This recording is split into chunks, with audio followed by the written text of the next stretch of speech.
I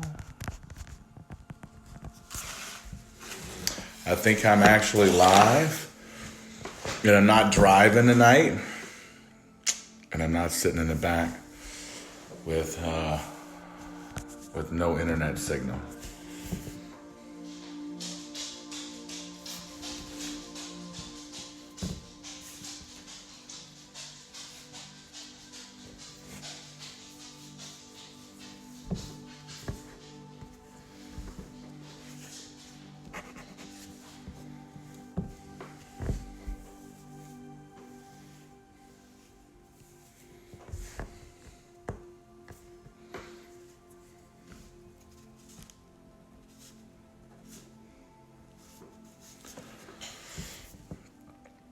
What is happening? Hey, yo. Thanks for coming on. I'm going to clear the chat here in a minute where I could just share. What's up, buddy? How's Texas? So I'm not going to stay on long tonight. My last post, I didn't mean to, but it was like almost 40 minutes, right? Which is a long time. Long time no see. Which is a long time to be on chatting, right? And there's a lot of hysteria, right? And what's amazing to me is, when you just look and you scroll and kind of take stuff in, it's like how many all of a sudden experts there are. So I don't want to come across like an all of a sudden expert because it drives me bananas, first of all, But I do want to talk about courage. Courage is courage. So if you don't feel fear, you don't get to call it courage.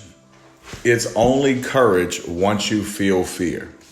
Once you have that feeling and you have that thought, you have the unsettling thing come over your nature and you become afraid, when you push past and persevere, that's when you get to call it courage.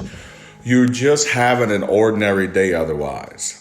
It's just an ordinary day. It's just driving, going to the laundry, going to Starbucks, doing whatever you're doing. Netflix and chilling right now is quarantine and chill.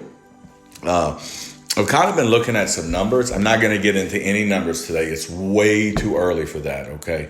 It's way too early for tinfoil hats and stupidity. But I have been looking at some numbers. And I will share this briefly, and I'm going to jump right back on courage and fear.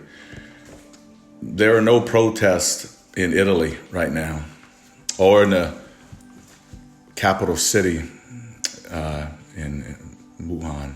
There's no protests going on in Iran. Nobody's protesting right now. Everything's kind of calmed down. And digging into these numbers is somewhat alarming, right? And a lot of data has to come back in, right? A lot of data has to come back in before anybody can start. But time is on our side. See, time tells. Time proves all things. Time is the ultimate. But let's deal with this idea, right? This idea of fear. Is it fair that we call it fear, or is it really just uncertainty? Have we become uncertain about what our future holds? And now that we're uncertain, we're not exactly sure what to do or how to do it or what's going to happen. Not being sure about your future is not the same thing as being afraid of it. They're not the same things. It's not the same to feel uncertainty because you don't know what to do because you don't know how to turn the TV off. You understand? It's one thing to feel uncertain. It's another thing to be paralyzed by fear. You see, when our limbic system kicks in, and I'm not going to get it too scientific. I think I bored some of you kind folks Saturday. But when it kicks in, we go through one of three F's: freeze, fight, or flight, right? Call it the F3 concept. The concept is that something's going to happen and your limbic system is going to fire, right? And I'm talking, this happens so fast. You're going to make a decision if you need to stand still, you need to run from, or you need to push through. That's how it happens. It happens like this, right? Back here, reptilian brain, all this stuff. We can nerd each other to death for hours, right? What happens when you become paralyzed by fear? See, one of the games I heard played is called analysis paralysis, right? where you continue to think about the same thing so much over and over again to where you make it so big in your head that you no longer can make an effective decision because you have become paralyzed by fear. Okay. Now, we know that God has not given us the spirit of fear, right? And he talks about love, power, and a sound mind. So what is it that we're dealing with? We're dealing with some serious stuff, like not being able to know when to turn off the television. Like, that's probably the number one thing we're dealing with right now. You see, because the news is not here to inform you. It's here to shock you. You walking, remember the newspapers? Remember we used to get, I'm the mid-gen, whenever we still remember newspapers being a big deal, right? The generation coming up, my son, he's like, what's a newspaper, right? Phone books, newspapers, why do I need that? I've got Google, right? We didn't have Google. When you're walking down the street, right? And how you like my little man walking, right? When you're walking down the street and you glance and you see a newspaper, and if it was like sunshiny day, life is great. People used to buy those newspapers. No. Serial killer found. Storm coming. Disease outbreak. People want to get that. They want to see, how's it going to affect who? Their friend, their neighbor? Me. How's it going to affect me? It's called egocentricity, right? We become so egocentristic. We become so consumed by our thoughts and consumed by how we think we need life to go and what life needs to happen to work out for me, that we lose our ability to connect with our neighbor. We lose our ability to have what they call empathy. We lose our ability to have compassion, right? United we stand. You got to remember this. Hear me clearly. United we stand. Okay? So what does it have to do with courage? I have no idea, right? I'm live. I'm trying to figure it out myself. When you see a news ad or you read a newspaper clip or a newspaper article, it's all about negativity. Because negativity is a thing to keep us primed. Because if life's not going to work out, we're just going to keep going through the motions, right? And I could spare you this big old whole exegesis on this idea, but you have to understand, negativity is what attracts us because we want to see what's going on wrong with them so I could feel better about me. That's not how it's supposed to be. Courage is the thing that you get to have after you feel fear, after you feel overwhelmed, after you get stressed out, after anxiety happens to you. And when you make a decision, right, to have courage, to express your faith, to put your faith into action, to put your faith that's in your heart, to put it on display. You have courage with that. That's the only way to do this thing. Some of these things come because of the patterns that we run inside of our head. This sickness, disease, and flu, the Wuhan flu, the coronavirus, COVID-19, like now, if you say the disease the incorrect way, now you're expressing certain ideas. Like, are you kidding me? Like, this is the fifth thing they called it in, 2 weeks now, right? And just like that, in your free country, you've lost the ability to gather. You've lost the ability to eat at restaurants. You've lost the ability to go to the grocery store when you feel like, hell, you can't even find toilet paper. You understand this, right? Like that quick. Guess what happened? Stroke of a pen. Are you paying attention? Are you paying attention? Have you turned Netflix off? Are you really understanding what's going on around you?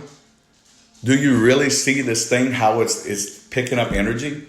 And so now all of a sudden we come out of wherever we were in our head and we got complete shock value and we don't know what's going to happen. So we run down to the store and buy everything we can buy. Why? Because we're consumers and we want to consume things and we want to make sure me and mine are okay. I don't care about you and yours. You see, we lost our ability to connect with our neighbor. We don't even know who our neighbors are. We don't even speak to them. We live in a house that we don't even live in. We work at a job we don't like. We have conversations on the way to work or in the shower or brushing our teeth about things that we're never going to express in real life. And we get caught in these cycles of thinking. So one drop inside your bucket, all of a sudden your bucket's spilling over. What do? What do? You have to break that pattern and you have to insert a new pattern. You have to put a new pattern on display and you run it here.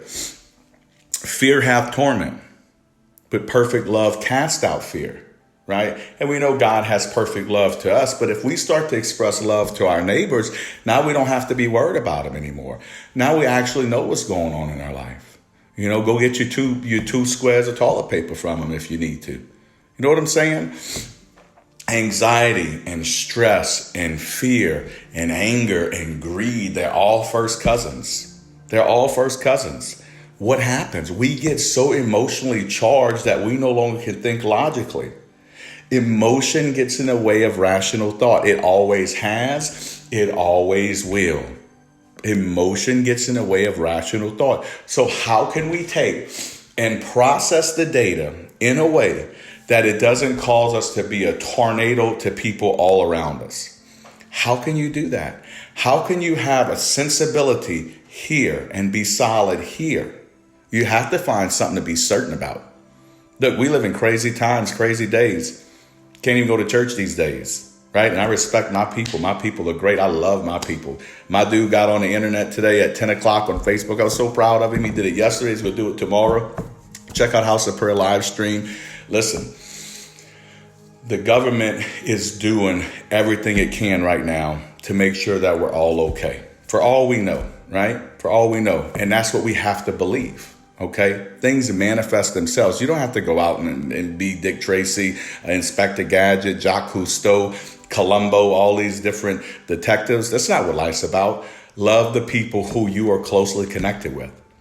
And drink lemon water, right? I mean, you want to get your immune system up. It's like, okay, so if stress is directly connected to immunity, and immunity is directly connected to how we fight disease. And there's disease that they're saying is trying to kill you right now. Don't you think we ought not be stressed out? Don't you think we ought not have this thing going inside of us like we're a little tilt-a-whirl? We're just churning. We don't know what to do. No, that's not how it's supposed to be. It's not how it's supposed to be. That's not. Process the data, but process the data appropriately. How you process this energy is going to determine what your outcome ends up being. That's what you have to realize. It's how does the data come in and how do I process it out? What kind of lasting effect is it going to have on my body? You have to start asking yourself this question. Because I'm sure the vaccine's already in the works, right? They're ready to start selling that to us, right? And some companies going to, thank God for them, right? They're going to be able to get a vaccine. You guys start injecting yourselves with it. It's going to be great. And then it's going to be like H1N1. It's going to be like swine. It's going to be like SARS. I'm not even getting into those numbers yet. It's way too early for that. So you know a vaccine's coming. I mean, what about your neighbor? What about the person you live next to? What about the people that are down your street? What about the little old lady that's afraid and she's alone? What about those people? I don't know. They're your people. They're your people. You understand. We all have to be accountable.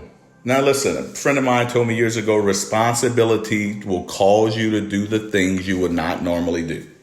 Responsibility does that, right? Somebody likes to do laundry and cook for kids and do all these other things that we do. But why do we do them? Because we're responsible for them. Make yourself responsible to make sure that your neighbor's got their two squares of toilet paper. Let's show love in these times. I'm telling you, listen, it's so important how you express your courage. If you choose to put a tinfoil hat on and shake under the covers, that's on you. And whenever this thing's over with and we're able to go back to our lives or what we think is our lives, right? And we go back, you'll have this memory of how you dealt with this crisis and you'll use this for further data. Have to have an event, you have to have an emotion, and you have to assign a value to it. That's how you create a memory. You have you got however old, how many birthdays you remember. If we sat down and we had a conversation and asked you how many birthdays you remember, you're going to remember 2, maybe 5 tops. If you're like some kind of Rain Man psychopath that maybe make up some stuff to get to 8 or 9. Okay. And that's if you're 30 or 40 or 50. Okay. Why is that? Because we remember the things that make the most lasting impression on us. Right. So something happens to us. And so it makes us feel an emotion, or in our mind, it makes us feel an emotion. But what really gives us that emotion is the value we assign to it. So something happens and we assign a value to it and we say, this means this.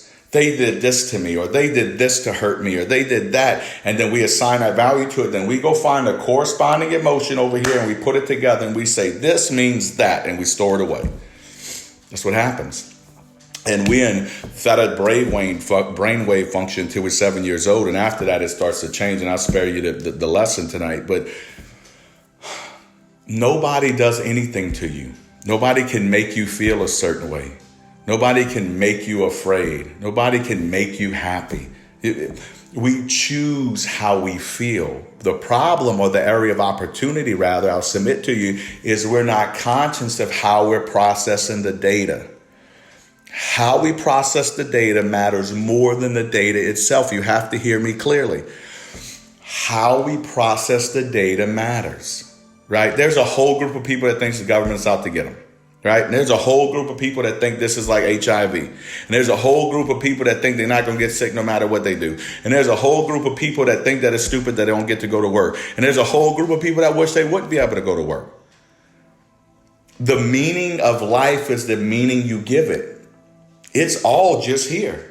Right? It's something we live out. It's not like this thing where it means this. It means what you make it mean, or what you let it mean, or what you allow it to mean. Our greatest fear is not that we have no power. Our greatest fear is that we're powerful beyond measure, and we create some of our circumstances. How you process pain matters more than anything else in your life. Forget about pleasure. We do more to avoid pain than we'll ever do to get pleasure. Way more to avoid pain. You get the sociology books that you stack over my house. It doesn't matter, right? It's about how you process the pain, how you process the disappointment. You know, it's about how you process how they made you feel. What if they were just having an off day? What if they just had an allergy and they sneezed 3 feet from you because their nose tickled? Because I'm like 11 from 50, right? So now I'm at the age where my nose hairs, all of a sudden I got one that just falls. Bam! And it's like, wow, I got this big old deal. And I sneezed 2 or 3 times. What happens, right? It doesn't mean that you got sick. You have power that's been given to you by God. You can create. The word abracadabra, it means several things in a couple different languages, but when you boil it all down, it means I create as I speak. There's an Aramaic version. There's this version. I speak and I create. See, you're just like your daddy. So as we start to say things and we say them out loud, now they're no longer thoughts that are influencing behaviors and actions. Now they're thoughts that we're speaking out. And because faith comes by hearing, right? And we have 2 ears in one of these, that means we say it once and we hear it twice. Okay? That's why what we say is so powerful. What you talk about matters. How you say, we're not all going to die. From the numbers, it looks like between 1 and 3.5% of us, maybe, right? Depends on where you get your numbers from. We're not all going to die. We're going to be okay. This is the United States of America. In God we trust. In united we stand. And we're going to be okay. We got the best healthcare and doctors and everything else you can imagine, right? Your mom's going to be okay. Don't sneeze on her. Don't go around her. Respect people's boundaries. The people are asking us to follow some simple rules. Run the bases. Color in the lines. You don't have to be a rebel.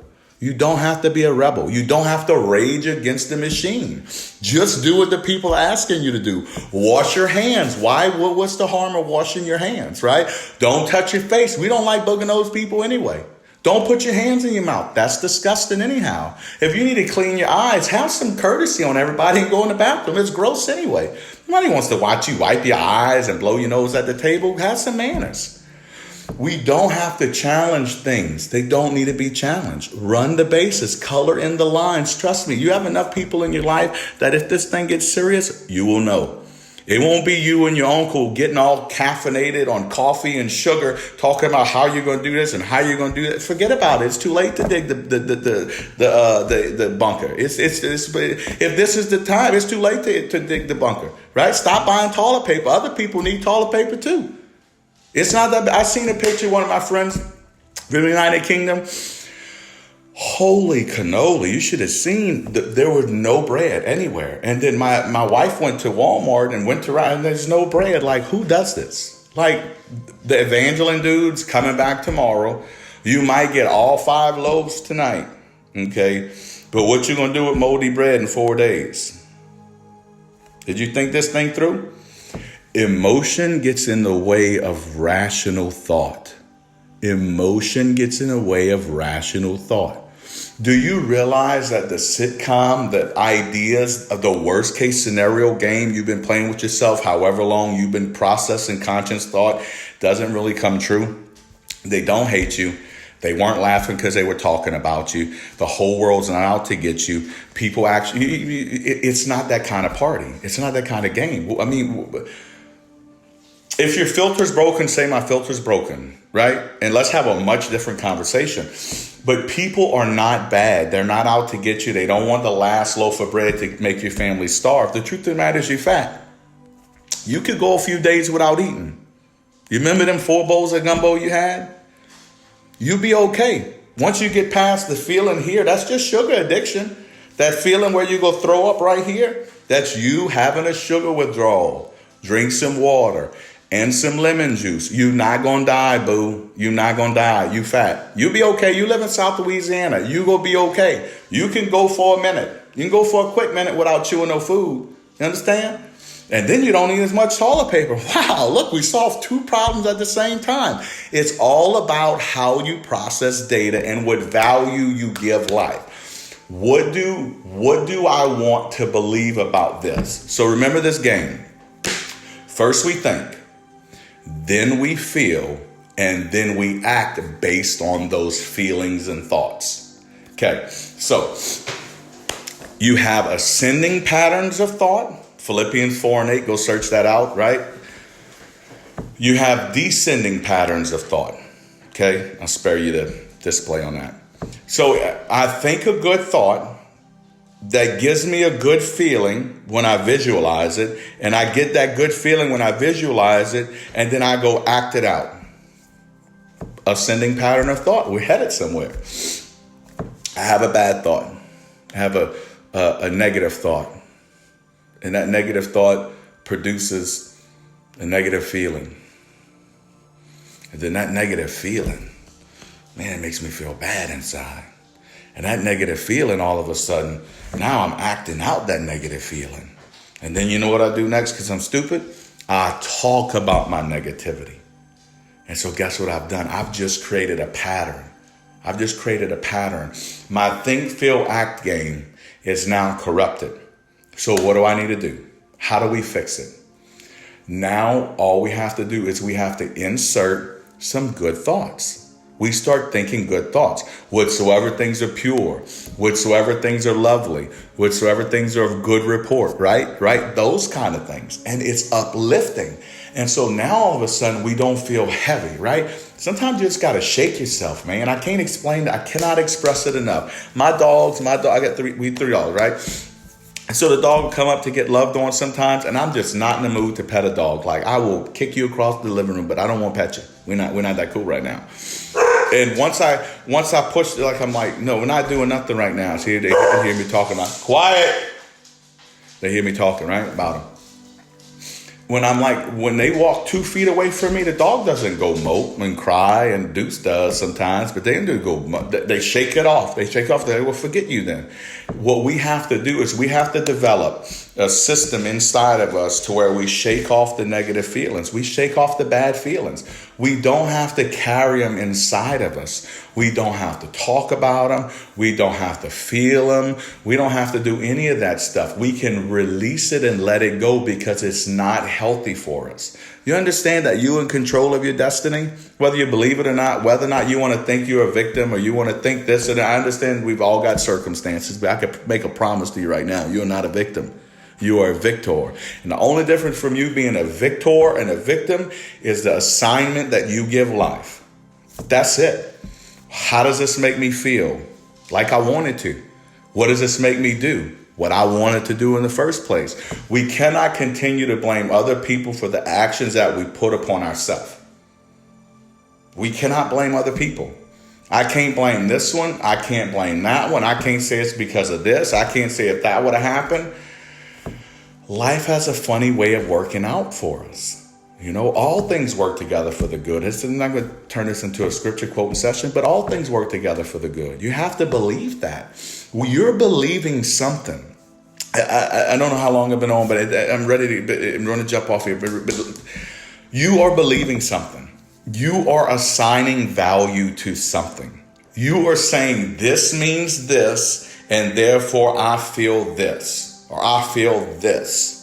If they only would have done that, then that would have happened. If this would have happened, then that would have happened. And you coulda, woulda, should yourself to death. You end up shoulding all over the place, right? I should have done this. I should have done that. I wish I would have done this. I wish I would have done that. And all you end up was a whole bunch of energy that's not doing you any good right now. You have to flip the script on yourself. You have to insert a new pattern. It's just about the pattern you're running. Some of my friends played football growing up, right?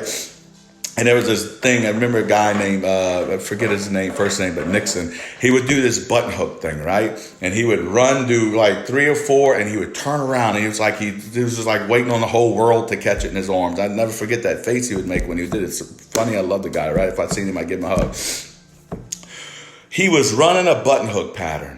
He would take off running and turn around and wait, boom, he's ready for the ball.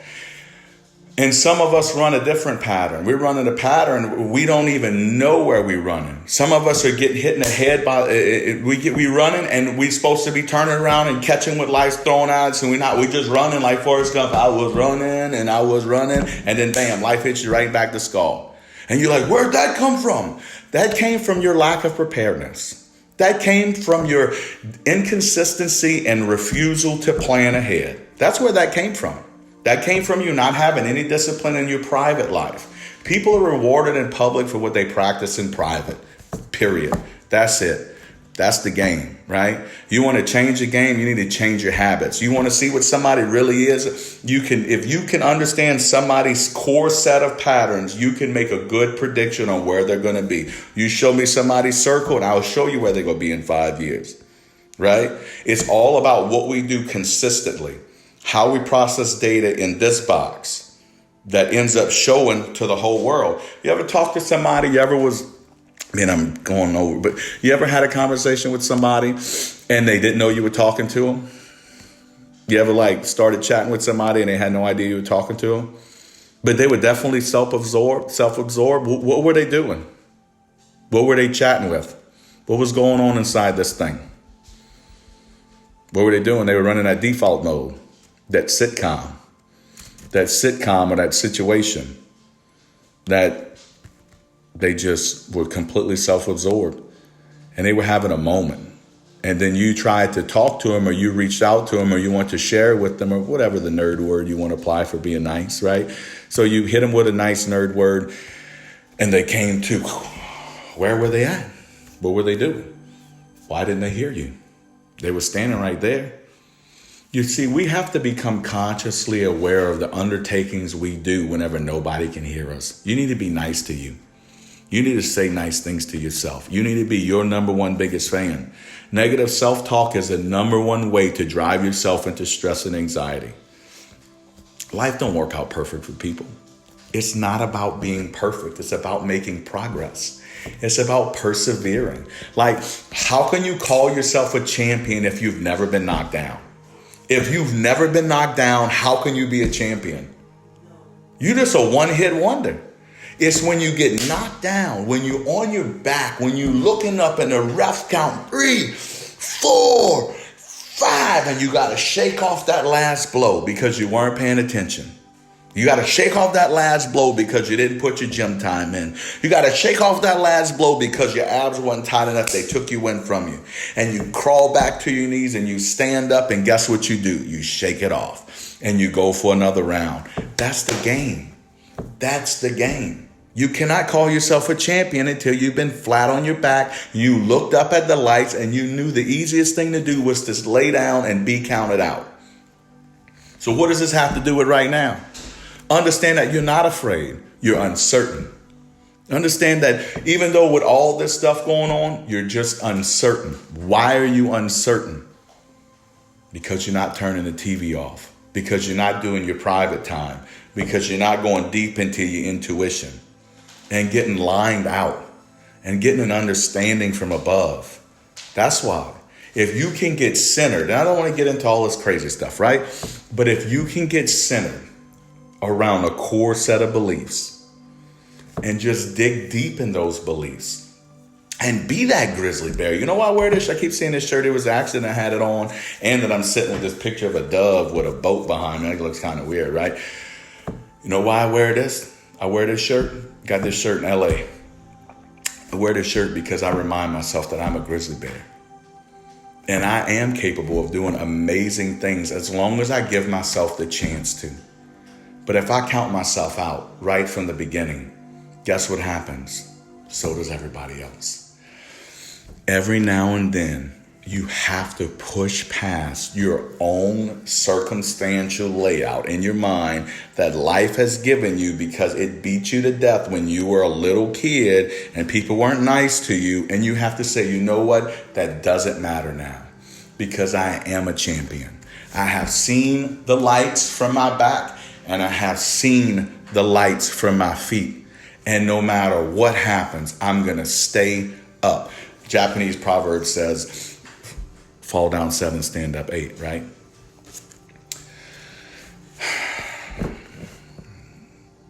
You cannot call it courage until you feel fear.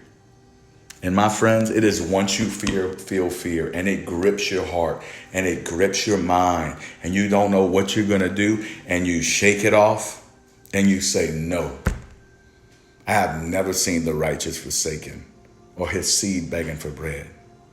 You shake it off and you say, no, no weapon formed against me will prosper. You shake that off and you say, no, I am more than a conqueror. You have to develop self-talk that is so productive for you. It's real easy to give advice and to say to do this and to do that when you don't have to live with the outcome or the results of that advice. And just say, the consequence of that advice is how I said it one time. I was coaching somebody. I was like, listen, I get that this sounds, however, and I know I don't have to live with the consequence of what I'm telling you. Only you can make this decision, but this is the decision you need to make. Somebody needs to look themselves in the mirror right now and tell themselves that. You know what the right move is. You know what the right thing is. You know exactly what you're supposed to do, but you've been procrastinating, but you calling it fear. You've been procrastinating because you're lazy, but you're acting like you're afraid. No. Get it done. Get it done right now. Get it done tonight. Do that outline tonight, right? Do that outline tonight. Do that research tonight. Read that book tonight. Have that tough conversation tonight. Don't put it off. Why put off to tomorrow where you could put off to day after tomorrow, right? That's the game, right? Because it's not going to feel any different right now, tomorrow, or on Friday. It's going to feel the same exact way. You're not going to want to do it. So if it's something you don't want to do, but you need to do, why not just get it done and put yourself out of misery? Get it done. Just do it. So not being sure about your future, it's not the same thing about being afraid of it. Okay? It's not the same thing. And we're going to keep tracking these numbers. We're going to come back probably next Wednesday. We're going to come back. We're going to keep tracking these numbers. Okay? And we're going to keep digging into this thing. And we're here with you 100%. We are here. You're going to be great. You just have to process the data a little bit differently. And so many times we're like, oh my God, what am I going to do? I don't know what I'm going to do. No. You have the answer inside you. As long as you centered. As long as you centered. Okay? I had to flex my mindset. I can't be looking weak and stuff. You know what I mean? I'm a grizzly bear, remember? Courage is the thing that you have right after you have fear. Is courage. Put your faith in action. Put your faith in action. Reach out to somebody. Hit them with some hand sanitizer and do what the people are asking you to do. It's not that hard. It's not that hard. Okay? It's just be respectful of somebody else's space. You might have an immune system. You could eat cans of tobacco and drink Campbell's soup right out the can and all the stupidity, whatever. That's cool. Respect people's boundaries. Respect what the people are asking you to do. Okay? It's way too early for all this rage against the machine stuff. Man, it breaks my heart when I'm hearing people and some of my good folks, they think that they like gonna what? You gonna buy enough Frosted Flakes where you gonna break the machine, you gonna break the system? Come on, man. Who you kidding? Who you kidding? Right? Gotta walk with the footman. That's the game. Walk with the footman. So I'm not gonna wear you out. Wanted to hop on and share Saturday. I said I was going to do it Wednesday, and man, I was dreading it all day. I'm like, what? And then one of my friends got on today, and he looked so calm, cool, and collective. He's like sharing for an hour.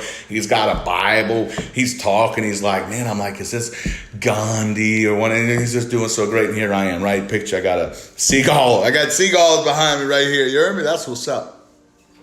Courage is a thing you have after you feel fear. If you don't feel fear, you can't call it courage. But just because you feel fear don't mean you can't press through. I can get into a whole nother segment, but I'm not gonna. If God says the same, I'm gonna hop back on this thing. It's sometime in the future. I'm not giving you a day right now because it freaks me out too much knowing that I have to talk, right? And I had 4 words written down right here and a whole bunch of math, right? I was gonna just like bore you guys to death with math. And I was like, no, you know what? It's not time for that yet. Courage is the thing you do once you feel fear. Rock and Holy Roll.